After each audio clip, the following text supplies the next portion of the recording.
웅, 하. 안녕하세요. 첼리브라입니다. 오늘도 간밤에 나온 코인 소식, 그리고 경제에 관해서 과연 간밤에 무슨 얘기가 나왔을까? 좀 전에 이제 미국에서 바이든 행정부의 중간 선거가 얼마 남지 않았잖아요. 그래서 전략 비축률을 한 번 더 많이 방출할 거다라는 얘기가 발표가 있었어요. 그것이 향후에 인플레이션율과 관련해서 어떠한 파장이 있을지에 관해서 오늘 영상에서 이제 다뤄드릴 거고, 전반부는 저스틴 선이라고 여기 지금 앞에 사진에 나와 있는 이분, 뭐 여러분들 다들 아실 거예요. 코인 투자 좀 하신 분들은. 그래서 트론 재단의 대표인데, 얼마 전에 이제 홍콩에 있는 어바웃 캐피탈이라는 그 파이낸싱을 이용해서 후오비를 인수합병할 거다, 지분을 100%뭐 인수할 거다, 뭐 이런 얘기가 있었는데, 지금 현재 저스틴 선이 이제 하는 얘기가 뭐냐면, 중국은 크립토 가상자산 시장에 관해서 프렌들리하게 다가올 거다, 다시 이제 오픈할 거다라는 식의 어떤 그런 발언을 했거든요. 그래서 물론 이분이 이 말씀하신 게 100%뭐 된다는 보장은 물론 없지만, 어쨌건 갑자기 구독과 좋아요 부탁드립니다. 후오비 중국 위주의 거래소거든요. 후오비 글로벌이라고 하지만 사실은 후오비 같은 경우는, 자, 우리가 알아야 될 게 뭐냐면, 후오비는 사실 중국인들 위주의 거래소예요. 근데 그런 거래소를 저스틴선이 인수합병했다? 그럼 만약에 이 기간이 길어진다, 오픈하지 않는 기간이 길어진다면 이 사람이 잘못된 판단을 한 거겠죠. 근데 뭔가가 저스틴선이 아는 정보가 있기 때문에 이런 얘기를 한 게 아닐까. 이 사람이 이제 하는 얘기는 다음 달이라는 얘기를 했거든요. 빠르면 다음 달. 중국의 가상자산 스탠스가 180도 바뀔 거다라는 얘기를 했어요. 우호적이게. 그래서 어떻게 될지 모르겠지만, 그리고 이제 중요한 거는 제가 예전에 지금 트론을 이용해서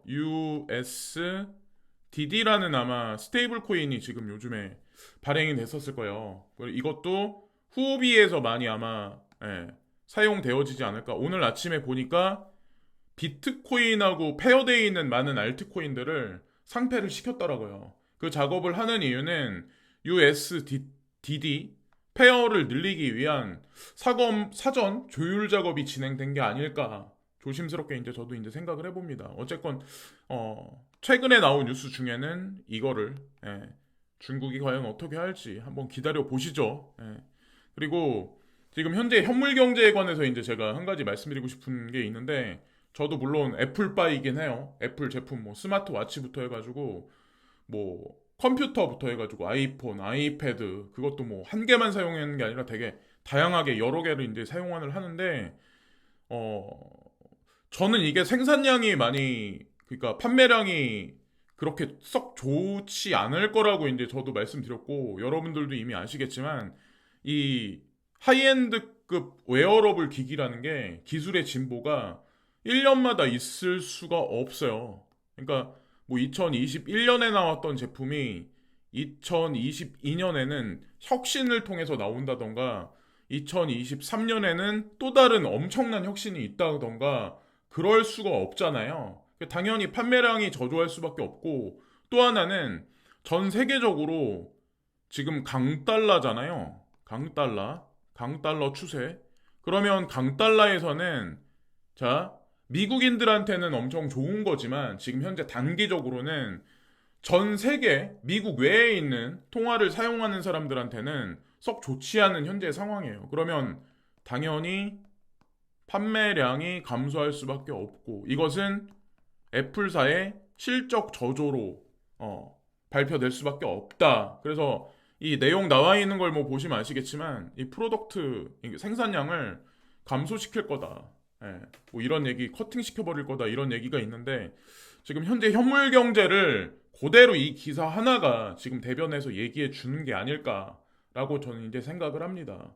과연 그러면 만약에 제롬 펄 연준 의장이 피봇이라고 하죠, 기조를 바꿔서 금리 인상이 아니라 금리 인하한다는 기조가 구현된다면, 과연 2023년에, 자, 엄청난 판매량이 도모될까? 미국은 다시 패권국으로 등극할 수 있을까?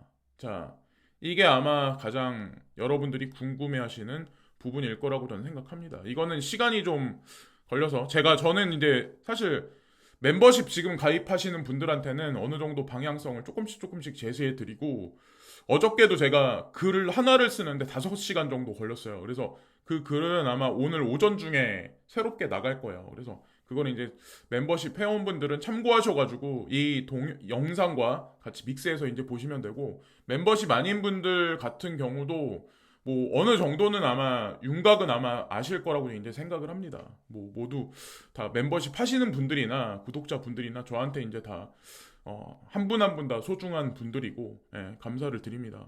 그리고 여기 보면은 이 얘기죠, 사실은.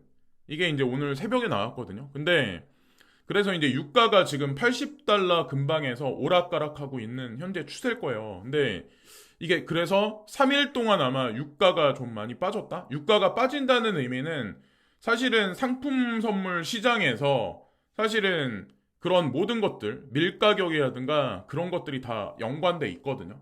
지금 우크라이나 분쟁 사태가 봉합이 안 돼 있는 현재 상황이긴 하지만, 그래서 어쨌건 바이든 행정부에서는 중간 선거를 위해서 지금서부터 물가를 내리기 위해서 전략 비축률을 방출한다라는 얘기, 그리고 방출을 이미 7월 달부터 했던 걸로 알고 있어요. 그래서 그 결과가 뭐냐면, 자, 여기 이 결과죠. 이게 더 무서운 거예요, 사실. 여기 나와 있죠. 1984년 이래로 지금 전략 비축률가 지금 완전 바닥이다. 예, 이게 전략 비축률이란 얘기거든요. 완전 바닥이다. 그러면 전략 비축률이라는 얘기는 뭐냐면, 그러니까 최종적으로 저장고에 있어야 되는 오일이에요. 그걸 지금 소진해서 오늘까지 방출한 거예요. 1984년 이래로 바닥이 드러났다. 그러면 이렇게 유류 저장고가 있으면, 오일 저장고가 있으면 거의 이 정도까지 차 있는 거예요. 다 써버려가지고 이미. 그러면 이것마저도 만약에 다 써버리면 어떻게 될까? 어떤 분들은 셰일가스, 셰일층 파가지고 거기서 가스랑 석유 빼내면 되지 않냐? 라고 이제 말씀을 하시겠지만, 예전서부터 이제 제가 말씀드리겠지만, 셰일가스랑 뭐 러시아나 아니면 사우디아라비아에서 생산하는 어떤 그런 원유 자체 코스트 단가 자체도 다르고, 또한 중요한 건 환경의 중요성에 관해서 엄청나게 세계적으로 대두되고 있는 현재 상황이잖아요. 쉐일 오일은 그거를 이제 그 원유를 뽑아내기 위해서 엄청난 물의 양이 필요하고, 거기다가 환경 파괴가 엄청 심하다고 하더라고요. 그럼 과연 지금의 상황에서 어떨까? 예. 거기다가 전략 비축류의 상황이 계속 점진적으로 떨어져서, 예, 지금 현재 바닥을 치고 있는 현재 형국. 전략 비축류를 만약에 다 써버린다면, 자, 기름을 다 써버린다면 어떤 상황이 도래할 수 있을까? 지금, 그죠? 사우디에서 오페크에서 증산합의가 아니라 감산합의를 해버린 현재 상황인데. 그럼 여기다가 미국은 전략 비축류까지 바닥이 거의 드러났다. 그러면 중간 선거 이후에 유가는 과연 어디로 갈까? 중간 선거까지는 대중의 민심을 잡기 위해서 이렇게 노력을 하겠죠. 그러면 중간 선거 이후에 유가는 다시 올라갈 확률도 높지 않을까라는 거를 우리가 유추를 할 수가 있죠. 그래서 혹자는, 어떤 칼럼니스트는 유가가 100달러를 다시 돌파할 거다라는 얘기 하시는 분들도 있어요. 자, 어쨌건 지금 현재 상황이 이렇고, 뭐 이 상황에 관해서 연준은 아마 지켜보고 있을 거라고 저는 이제 생각을 합니다. 예. 제롬 펄 연준 의장이 이제 지켜보고 있을 거고, 자, 그리고 이제 이거는 지금 뭐 현물 경제관에서 이제 저도 이제 이 기사가 너무 와닿아서 사실 이 뉴스를 어저께 봤거든요. 근데 갑자기 롯데에서 내달 결혼인데 점심에 전 직원 자른 푸르밀, 이게 롯데 자회사라고 하더라고요. 근데 회장은 뭐 30억에 뭐 퇴직금을 받았다. 근데 제가 이 뉴스를 보면서 이제 어떤 생각을 했냐면, 이거는 비단 푸르밀만의 문제는 아니다. 내가 지금 다니고 있는 직장, 내가 하고 있는 자영업과 다 연결돼 있다는 거죠. 그러면 사람들은 흔하게 이런 생각을 아마 하실 수 있을 거야. 금리를 지속적으로 올리다가 금리를 만약에 내린다면 부동산 가격이 다시 원래대로 회복이 될 거고 모든 주식시장이든 내가 하는 자영업도 엄청나게 잘 될 거라고 생각들을 하실 분들이 아마 분명히 있을 거예요. 어느 일정 시간이 지나면. 그러나 그런 시대는 돌아오지 않는다. 예. 이렇게 지속적으로 경쟁력에서 이 푸르밀이라는 회사는 그 유제품하고 이제 관련돼 있는 그런 제품을 생산하고 있는 그런 회사거든요.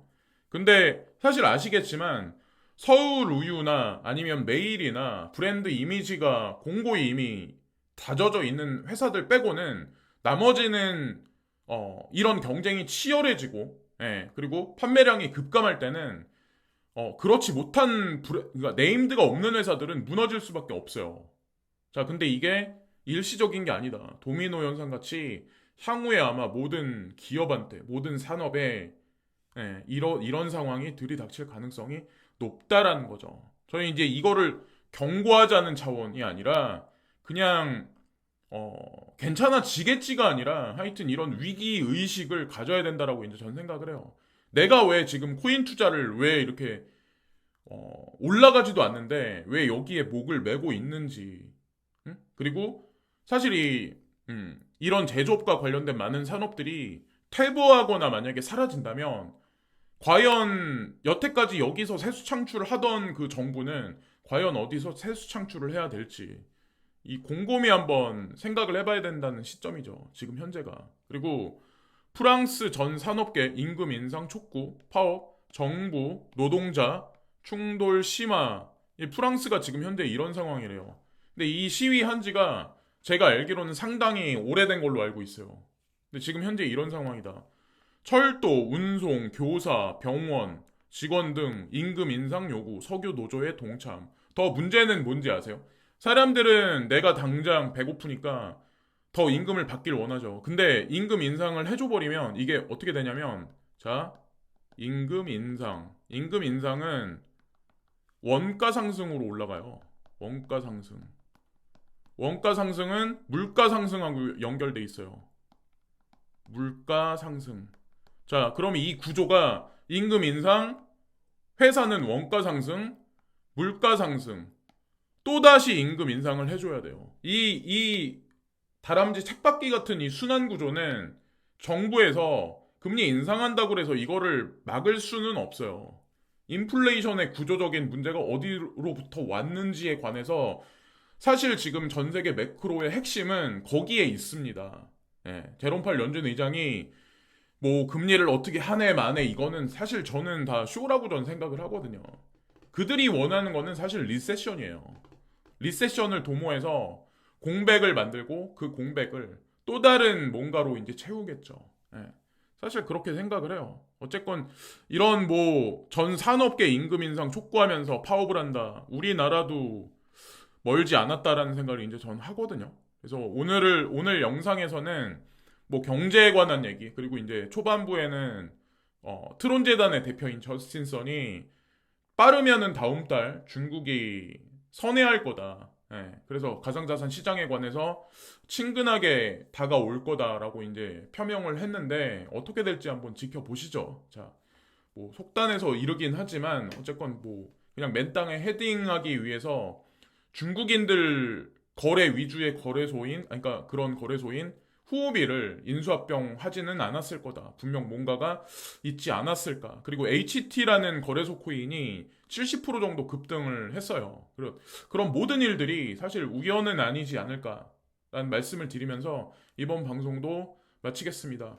오늘 오전이 되면 멤버십 회원분들한테 제가 어저께 5시간 넘게 그 글을 쓴 그 아마 칼럼이 올라갈 겁니다. 그래서 어제에 이어서 오늘 그 글들도 보시면 분명히 지금 현재 전 세계 흐름을 파악하시는데 도움이 되실 거라고 이제 전 생각을 합니다. 그리고 항상 감사를 드리고 감사합니다. 오늘도 좋은 하루 되세요. 감사합니다. 웅빠